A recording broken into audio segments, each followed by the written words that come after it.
देख रहे हैं औरंगाबाद अपडेट और मैं हूं आपके साथ नेहा खान। सोलापुर में फिर एक डॉक्टर ने खुदकुशी की है। अपने रहते घर में कैंची से गला काटकर ये खुदकुशी की गई है। अभी तक खुदकुशी की कोई वजह सामने नहीं आई। सोलापुर में चलती एसटी बस को आग लगी है। आग लगने की वजह से पूरी एसटी जलकर खाक हो गई है। जीवित हानि नहीं हुई है। पैठन औरंगाबाद रोड पर कार और मोटरसाइकिल के एक्सीडेंट में एक औरत की मौत हुई है और एक युवक घायल है। खबरस्तान की जगह की मांग को लेकर सोशल वर्कर साहेब खान पठान ने जिलाधिकारी कार्यालय यहां पर आत्महत्या का प्रयास किया है। चिकलठाना परिसर में तेज रफ्तार कार ने एक बाइक सवार को घायल कर दिया है। मामला सिडको पुलिस स्टेशन में दर्ज है। वक्फ संशोधन अधिनियम 2025 के खिलाफ आंदोलन कुछ इस तरह करिए। 30 अप्रैल को रात 9 बजे से 9:15 बजे तक यानी 15 मिनट अपनी घर और दुकानों की लाइट्स ऑफ रखिए। आरएफ कॉलोनी यहाँ पर महानगर पालिका की लापरवाही, रुके हुए सड़क के काम की वजह से एक फैमिली हादसे का शिकार हुई है। फैमिली के तीनों लोग घायल हुए। ये देखो भाई, ये लेडीज है, ये बच्चा है और ये आजम, ये पूरा नाक फूट गए, मुंह फूट गया। और यहाँ के लोगों ने जिम्मेदारी का काम लिया ना रोड का, तो उनसे गुजारिश है कि जल्द से जल्द वो करो। यहाँ पे बहुत हादसे होते जा रहे हैं और स्लिप होके गिर गए। बच्चे का हाल देखो क्या हो गया। ये लेडीज को भी लगा और ये इनको भी लगा, देखो पैर को भी लगे। और जल्द से जल्द सोसाइटी वालों से मैं गुजारिश करूंगा कि यहाँ का काम रुके करने लगा। ये कॉर्पोरेशन का, जैसे कॉर्पोरेशन का काम है ये करने का। हाँ बोलो। तुम टैक्स ले रहे, सब कर रहे, रोड का सब आने का, गाड़ी का रोड का टैक्स ले तो करते। रोज का 1 या 2 एक्सीडेंट हो रहे हैं रोज का। कोई ना कोई स्लिप होता रहता रोज यहाँ पे। पुलिस अधीक्षक औरंगाबाद ग्रामीण यहाँ पर काम कर रहे हैं। पुलिस उप निरीक्षक, पुलिस हवलदार, इन्हें अपने जिंदगी में किए हुए बहादुरी के काम के लिए पुलिस महासंचालक सम्मान चिन्ह जाहिर किया गया है। पुलिस अधीक्षक कार्यालय में उत्कृष्ट काम करने वाले पुलिस अधिकारी और कर्मियों को महासंचालक पदक की घोषणा की गई है। इन्हें ये सम्मान 1 मई को दिया जाएगा। सम्मान चिन्ह मिलने की खुशी में विनय कुमार राठौड़, पुलिस अधीक्षक, अन्नपूर्णा सिंह, अपर पुलिस अधीक्षक, इन्होंने सभी अधिकारी और कर्मियों का अभिनंदन किया है। Smart school to best school उपक्रम के चलते स्मार्ट स्टूडेंट मुख्य परीक्षा में बैठे 125 विद्यार्थी।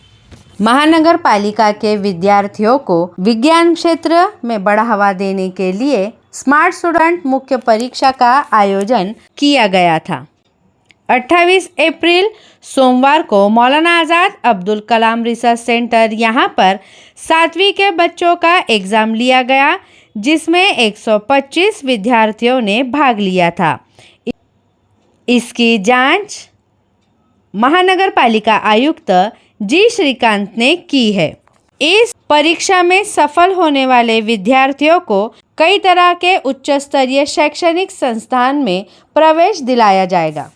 डॉक्टर बाबा साहेब अम्बेडकर मराठवाड़ा विद्यापीठ का महिला संघ सॉफ्टबॉल कंपटीशन के लिए आंध्र प्रदेश यहाँ पर रवाना हुआ है। डॉक्टर बाबा साहेब अम्बेडकर मराठवाड़ा विद्यापीठ यहाँ से महिलाओं का संघ पहली बार अखिल भारतीय अंतर विद्यापीठ सॉफ्टबॉल स्पर्धे में सहभागी होने वाला है। विद्यापीठ का ये संघ आज आंध्र प्रदेश यहाँ पर रवाना हुआ है। इस संघ में मयूरी चौहान, ईश्वरी शिंदे, अंजलि विश्वकर्मा, वैष्णवी कटारे, तेजस्वी जाधव, मानसी राठौर, वैष्णवी राठौड़, सुप्रिया राठौड़, वैशाली पठाड़े, प्रियंका कालवाड़, दिव्या मुंडे, कल्याणी जाधव ये रवाना हुए हैं।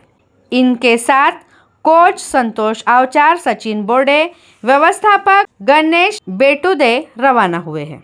महिला कर्मचारी ने झूठी कंप्लेन कर विभागीय सहनिबंधक और कर्मचारियों पर इल्जाम लगाकर उन्हें फंसाने की कोशिश की है। ऐसा इल्जाम शंभू राजे प्रतिष्ठान की ओर से सैंडी लक्ष्मण राव मुळे इन्होंने किया है। इन पर गुना दाखल करने की मांग की गई है। दूसरी तरफ हमारे साथ है वही महिला कर्मचारी, चलिए देखते हैं उन्होंने क्या कहा।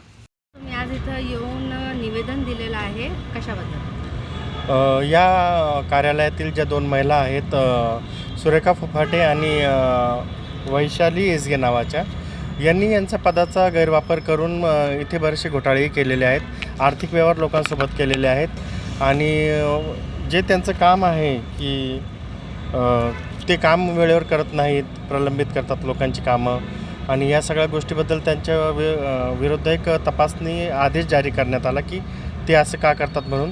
तर मला असं वाटतं की त्या बायकांना असं वाटतं की त्या तपासणीमध्ये त्या दोषी आढळतील. तर मग म्हणून त्यांनी काय केलं की इथले जे सहनिबंधक साहेब आहेत त्यांच्यावरती चॅप्टर केस केली की छेडछाड वगैरे, मला जीवे मारण्याची धमकी दिली, पाठलाग केला.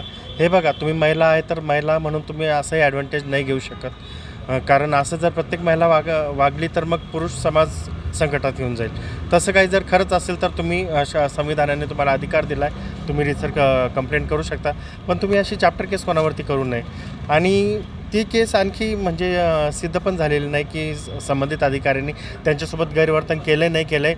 त्यापूर्वीच त्या महिलांनी सदरील घटनेची बातमी वृत्तपत्रांमध्ये पण दिली. तर आम्ही त्या वृत्तपत्रांची देखील सखोल चौकशी करावी असं मागणी केलेली आहे आणि या बायकांची तर सखोल चौकशी करून यांच्यावरती कठोरात कठोर कारवाई करावी असं आमचं आज निवेदन देण्याचं. त्या 2 बायका कोणत्या पदावर कार्यरत आहे आणि कोणते असे काम आहे जे त्यांनी नाही केले? त्या सहकार अधिकारी श्रेणी 2 साहेबांच्या कार्यालयामध्ये, सहकारी संस्था जे इथलं कार्यालय आहे छत्रपती संभाजीनगरचं, तिथे त्या 2 बायका कार्यरत आहेत. माझं नाव सँडी लक्ष्मण मुळे, मी शंभूराजे प्रतिष्ठानचे संस्थापक सचिव आहे, तसेच सँडी गुरु सोशल वेलफेअर फाउंडेशनचे अध्यक्ष आहे आणि सक्षम सेवाभावी संस्थेचे पण मी अध्यक्ष आहे. आज आम्ही तुमच्याजवळ आलो मॅडम तुमचा इंटरव्ह्यू घेण्यासाठी आणि आम्हाला एक निवेदन भेटलं होतं की तुम्ही कोणते सरकारी कर्मचारीवर काही तक्रार केलेली, त्याच्या काय झाला आणि हे का तुमच्यावर आरोप करतात, त्याच्या बाजू तुमची बाजू तुम्ही मांडू शकता मीडियासाठी. दिनांक 23/4/2025 आणि दिनांक 26/4/2025 रोजी मी माननीय विभागीय सहनिबंधक श्री शरद जरे आणि त्यांच्या कार्यालयातील काही कर्मचारी महेंद्र देशमुख, निलेश देशमुख, प्रणाली हजारी आणि तसेच येथील सहाय्यक निबंधक श्री विष्णू रोडगे व एक ॲडव्होकेट श्री सोळुंके यांच्याबाबत तक्रार केलेली होती. याबाबत मी माननीय सहकार आयुक्त कार्यालयाला यांच्याकडून माझ्यावर कशाप्रकारे फिजिकल असॉल्ट केलं गेलं, त्यानंतर मला कसा मानसिक त्रास दिला गेला याची मी सविस्तर माहिती त्यांना दिलेली होती. तसेच मी दिनांक 26/4/2025 पत्र माननीय प्रधान सचिव सहकार यांचे कार्यालयास अवगत केले आणि उपसचिव यांची भेटही घेतलेली होती. त्या अनुषंगाने मी त्यांना मेलद्वारे, तिथे ई ऑफिसची प्रक्रिया चालू असल्यामुळे मेलद्वारे त्यांना तिथल्या तिथे कळवून दिलेलं आहे. या अनुषंगाने मला आज पुणे कार्यालयातील माननीय अप्पर निबंधक प्रशासन श्री सुरोसे यांचे भ्रमणध्वनीवरून माझ्याशी बोलणे झाले व त्यांनी मी दिलेल्या तक्रारीच्या अनुषंगाने येथील माननीय जिल्हाधिकारी कार्यालयातील विशाखा कमिटी पुढे ही चौकशी सुरू होणार असल्याचे निदर्शनास आणून दिले. तसेच माझ्या तक्रारीच्या अनुषंगाने सहकार आयुक्त कार्यालयातील दक्षता शाखेस देखील चौकशी सुरू होणार असल्याचे सांगण्यात आलेले आहे. त्याच्यामध्ये मला न्याय मिळावा. जे मी श्री शरद जरे हे दबाव तंत्राचा वापर करतात, जे माझं फिजिकल असॉल्ट करण्याचा इतर सहाय्यक निबंधक किंवा इतर वकील यांच्या माध्यमातून प्रयत्न करतात. तसेच येथील कर्मचारी प्रणाली हजारी, महेंद्र देशमुख, निलेश देशमुख हे मला कशाप्रकारे मानसिक त्रास देत आहेत. मला प्रत्येक गोष्टीतून ॲज अ विभागीय उपनिबंधक म्हणून बायपास केलं जातं. हे मी पूर्णपणे विस्तृतपणे त्याच्यात नमूद केलेलं आहे आणि मला याच्यातून न्याय मिळावा माझ्या पत्राच्या अनुषंगाने. आणि आता मला नव्याने असं समजलेलं आहे की माझ्याविरुद्ध खोटे तक्रारदार देखील उभे करण्यात येत आहेत, ज्यांचा माझ्याशी परिचय नाही, ज्या व्यक्तींशी माझा परिचय नाही त्या व्यक्तींना देखील माझ्या विरुद्ध भडकून दिले जात आहे. आणि माझ्याकडे जेव्हापासून तालुका उपनिबंधक कार्यालयाचा हे आला आहे, चार्ज आला आहे, तेव्हा म्हणजे अगदी 21 एप्रिलपर्यंत माझ्याविरुद्ध कधी त्यांनी ज्ञापन दिलं नाही किंवा कुठल्याही प्रकारची तक्रार कुठल्याही अभ्यागताची नव्हती. परंतु हे जेव्हापासून मी 23 एप्रिल आणि 23 एप्रिल 2025 आणि 26 एप्रिल 2025 पासून जे माननीय विभागीय सहनिबंधक आणि त्यांचे काही कर्मचारी मला जे मानसिक आणि फिजिकली असॉल्ट करत आहेत त्याबद्दल तक्रार दिली. त्यानंतर त्यांनी आता माझ्या विरुद्ध खोटे तक्रारदार उभे करून मला मानसिक त्रास देण्याचा प्रयत्न चालवलेला आहे आणि याबद्दल मी माननीय शासनाची परवानगी घेऊन त्यांच्या विरुद्ध अब्रू नुकसानीचा दावा देखील दाखल करणार आहे आणि ॲट्रॉसिटीबद्दल ची कारवाई देखील करणार आहे. कारण मी ST कॅटेगरीचे आहे आणि हे जी संबंधित व्यक्ती आहेत ते ओपन आणि OBC समाजाचे असल्यामुळे ते मला अशा प्रकारे त्रास देऊन मला प्रताडित करत आहेत. त्यामुळे मी त्यांच्याविरुद्ध ॲट्रॉसिटीची पण कारवाई माननीय शासनाची परवानगी घेऊन करणार आहे. मॅडम, हे तक्रारच्या अगोदर पण तुम्ही काही सरकारी अधिकाऱ्यांवर पण कंप्लेंट केलेली आहे. कोणाविरुद्ध?